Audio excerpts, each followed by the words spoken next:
Hello guys, welcome back to my channel. A little bit of something where I share just random stuff about things that I find interesting, things that I find fascinating. So you're welcome. My name is Rachael Wanogho, also known as Rayche Riches, and today, first of all, before we go into the topic of today, I want to give a huge shout out to all my amazing friends and family that have supported me on my YouTube journey. And also, I would also like to give a shout out to every single one of you that have watched my videos. You have liked it, you have shared it, you have broadcasted it. Thank you very much for your support. It is very much appreciated. I love you, I love you, I love you. Okay, so today's topic, I'm going to be talking about 10 things that I find very interesting and fascinating about the UK. I had to limit it to 10 because I'm sure there are many more systems that are out there that I find quite interesting. But so that's basically what I'm going to be talking about today. So 10 things. So if you're interested in this video, don't forget to subscribe, don't forget to like. I really my channel thrives on your subscription and your likes. All right, so let's get right into the video.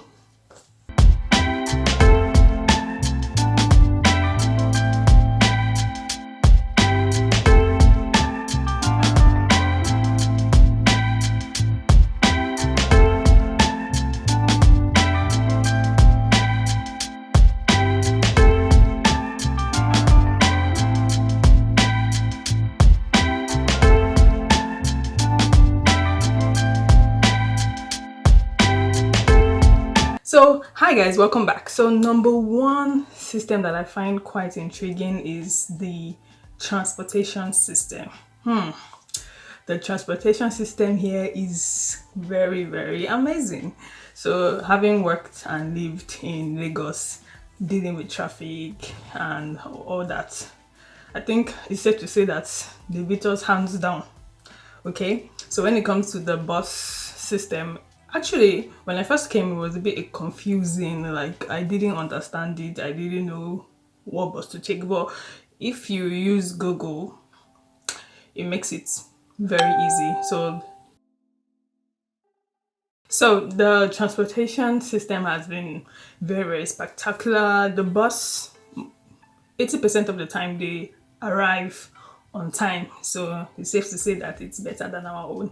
I mean, I think it's something that can be implemented in our country, Nigeria. So the transportation system is very effective, it works, so I find that very intriguing.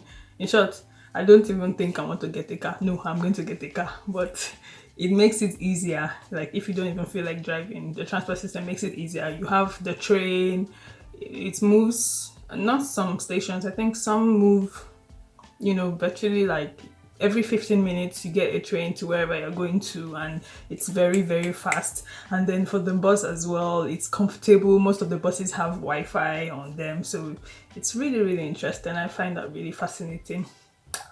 Number two, the lecturing system. When I was in Nigeria during my undergrad, okay, so apart from the fact that you had a large amount of people in a class.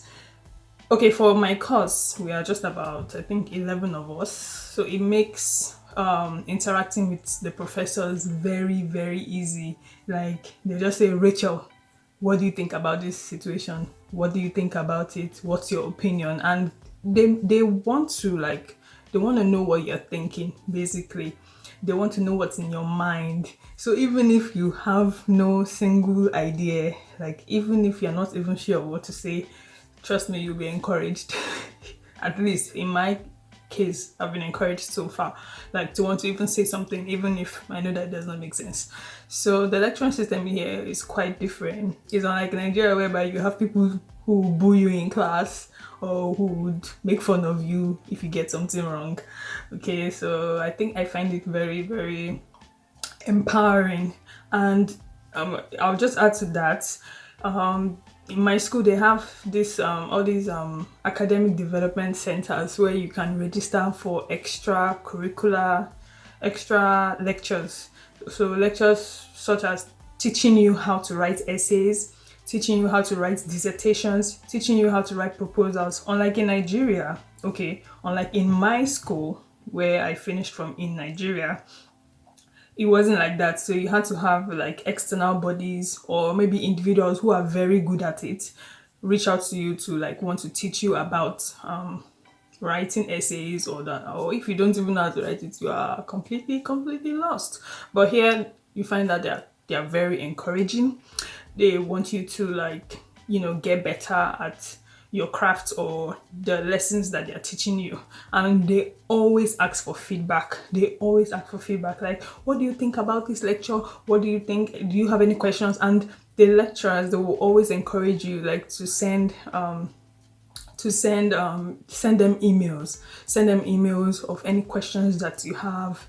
They are very approachable. So if you're intending to come to the UK or in to study abroad in any other country, I'm sure it's going to be quite different from what you're used to in Nigeria. So get ready to send a lot of emails, get ready to ask a lot of questions, because that's what they're here for, and they are willing to help. Okay, so the next point is interviews. So far so good. I've applied for a number of jobs, and I've discovered that the interview process here is very different from Nigeria. I know that there are some companies in Nigeria that they go through like some series of tests, but not all of them. I think in Nigeria you have like a physical interview, you have to wait for some time. You have a physical interview, and then the next thing is to decide if they want you for the job or not. But here it's very different. After you have the first application, maybe you apply, then you have a physical interview. So the physical interview could be live, so you are in front of the you're in front of the interviewer directly, or you are subjected to doing a video interview. I think I've had some several video interviews. So those video interviews are usually timed. So if maybe the interview could be for like 20 minutes, they're going to ask you some questions, and your ability to like be confident enough on camera and to put your words together would be, checked. So they have those two kinds of interviews, and then after that phase, you move to another phase, probably writing assessments. Depending on the kind of role you're applying for, you're gonna have like writing assessments. Maybe you have a part 1, and then you have a part 2. Okay, so all those things, all those nitty-gritty, very important for them to determine if they will give you the job or not. So it's very, very different from Nigeria. When I was in Nigeria, the interviews I went for, you were there, and then they ask you questions, and you go on and on and on. After that is it. But here you have like first application, second interview, third interview, fourth assessment before they even finally decide that they want to give you the job. So you have to work like double hard to get a job here. Okay, next thing that I found really fascinating and interesting is the postcode system. Now I know that in Nigeria we have what is called the zip code. Here the postcode system is it was very, very fascinating for me, because when you're filling like forms online, they'll request for your postcode, even if you don't know your address word for word. Once you pop in your postcode, once you pop it in, bam, your address will just come out here. So once you put in your postcode, your address will just come out, and it makes it easy for companies, or if you have somebody that wants to send you an email, even if you don't want to recite your entire address, number 1 Iweka Road, Onitsha, just put in your postcode and the system will bring out your address. So I found that very interesting. The next thing is the banking system. In Nigeria, when you enter a bank, you see a lot of officials here to attend to you. But here, it's otherwise. It's the reverse is the case. So they have like machines. They have machines where you can go to have your payments done. I know for the bank that I bank with, you just go in there. If you want to pay money, just put in your your cash in the machine, slot it in, that is it. Like, and print out your receipt. And so far so good. I've not had any issues in terms of paying in money and then also getting money as well. You can do the same with the machine. So the I think they have just about maybe 3 people or 4 people in the bank. You can correct me if I'm wrong, but I think so far so good. 4 people. That's what I've seen in the bank. Maybe the manager, 1 person or 2 people at the desk, and then 1 customer service rep in the banking hall. So that one is just for you to, in case you had any questions whatsoever. Okay, another thing I noticed is fixing of appointment. If you want to like open an account in any of the banks, you have to book an appointment to get, to have the account open, and the account is opened like instantly. I think in Nigeria too, it's open instantly as well. But the fact that they don't have like so much staff in the bank was quite intriguing. So not a lot of people, like machines have kind of like taken over. Machines have taken over. So I found that very interesting.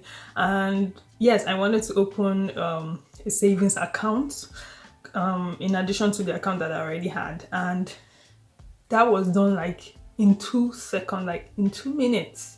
It was done in 2 minutes. Yes, I found that very intriguing. Like just on my phone, like I had an additional account. That's because I'd already like done a preliminary check initially when I wanted to open my first account. So I found that very interesting. Another thing that I found quite interesting is direction and navigation. So if you're going to a place for the first time, for me, I'm very good with reading maps. I like to think I am. Okay, so if you're going to a place for the first time, they have this like signboards like everywhere. So it's easier for somebody who is new, and of course you understand English. If you are new and you understand English, then it's easy for you to navigate and find your way through, the city or your place. And Google Maps, of course, is your best friend. Very easy. When I went to London like last month, going through, it was my first time going through the subway station. And sometimes, now you're going to a place on your own, you don't really know where is where, but going through the subway, they had these directions. Oh, if you are going to this particular train, take left. If you're going to this one, take right. It was so easy. Like it reduces I think it reduces like interpersonal relationship between people. So you can't really like go and ask somebody for direction unless you are completely confused. And definitely they have people around the station that can help out if you are completely confused. So I found the direction and navigation system quite interesting. Another thing I found interesting is the customer service. So, customer service. I know that customer service in Nigeria is a serious issue. Like it is a menace, a case. And I know because I've worked in customer service before. And anyways, we are getting there. Customer service so far in this country has been wonderful. I've not had any issues. So far so good. If I needed a package and I had an issue with my order, all I need to do is like send an email to them. So far so good. They returned my money. I've not had any issues. So I think it's safe to say that it's okay. Okay, so it's fine. It's swift. It's fast. It's different from what I'm used to. Even sometimes when I get to a place and I realize the urgency and the swiftness, how fast they are to attend to me, I'm like, okay, are we done? I'm like, yes, that's all. Thank you. Bye. I'm like, okay, that's impressive. So I think it's something I'm getting used to. Like, it is expected. It is their job, and they're happy doing it. Trust me, they're happy doing it. Okay. Next thing that I found very, very, very interesting is the social service / charity organization here. So I noticed that some companies, when they are trying to like market their products, for some though, not all, they always affiliate it with a charity. And I think it's something that we can implement. I'm sure some companies in Nigeria do that, but maybe not enough. So when they like direct you to their website, and then you go through their website. They will tell you, you'll see a very large sign where they'll say, any proceeds that come from here, such and such percentage is going to a particular charity. I mean, they take charities very seriously here. I think that's for a fact. There was this place that I visited close to Tower Bridge, on my way to Tower Bridge, and they had this big ship. I don't know what it's called. I think I'm gonna Google it and maybe like put a picture somewhere in this video. So they had this big like fish, and it's like a fountain, and people could like put in, you throw in coins into the fountain, and they had this signboard, right, that stated that if you all the coins in this fountain is put to a particular charity. So they encourage it a lot. So they don't say just because it's for sightseeing or for tourists, or just because you're trying to fulfill a wish, you just put your money there, and again, you don't know where your money is going to. I think the people here are really, really held accountable for every single thing that is being done. So yes, charity is another system on the list. And for my number 9 point is the recycling system. Wow, the recycling system is fantastic. They take the environment seriously as well. Well, there's only so much we can do, in my opinion, but I mean, to see the things that they've put into place to try to make it better, I think it's really impressive. The recycling system, they have, usually on most of the packaging, you have they'll divide the items into two or into several sections. So they'll tell you, is the cover recyclable? Is the bottle itself, is it recyclable? And they've got this like section, different kinds of bins. So you have your general waste bin, you have your waste bin for bottles, that is for glass bottles, you have your waste bin for plastics, you have your, they take it very seriously. Like, it's really interesting. So they know which rubbish is going to which direction. So I found it like very, very like interesting. Like, man, they have a serious recycling system here. Oh yeah, oh yes, they do. So number 10 is the security system. Okay, I know they had an efficient security system, don't get me wrong, but man, an incident happened to me last week. I went to the library to study and I was locked in the library. Guys, they locked me inside the library. They locked me. Which book am I reading? Hey God, I was locked in the library. God, I was thinking, the thing is, it wouldn't have been bad to sleep in the library because there was lights, but I saw this like notice somewhere on the door, call security just in case you are locked in. I'm like, wow, okay, so they actually must have thought of it that it's possible for someone to get locked in here. And then there was a number there, and I called, and the guy came, he came like quickly helped me out with the door, and that was it. I went on my jolly way. So security, yeah, did they work? Oh, I was just thinking that if it was Nigeria, man, for like the things say each year I won't come up for you. Maybe I would have even started crying myself. Who knows? And yes, that's for my 10 things. Bonus points, yes, bonus points. I would not forget that. Is the mind your business system. Yes, mind your business. This place, the mind your business, it's a very, very, very serious system. It's a system that if you're coming here for the first time, it will be difficult to get accustomed to. You know now. It's very hard for us to mind our business. We must know what is going on as your friend.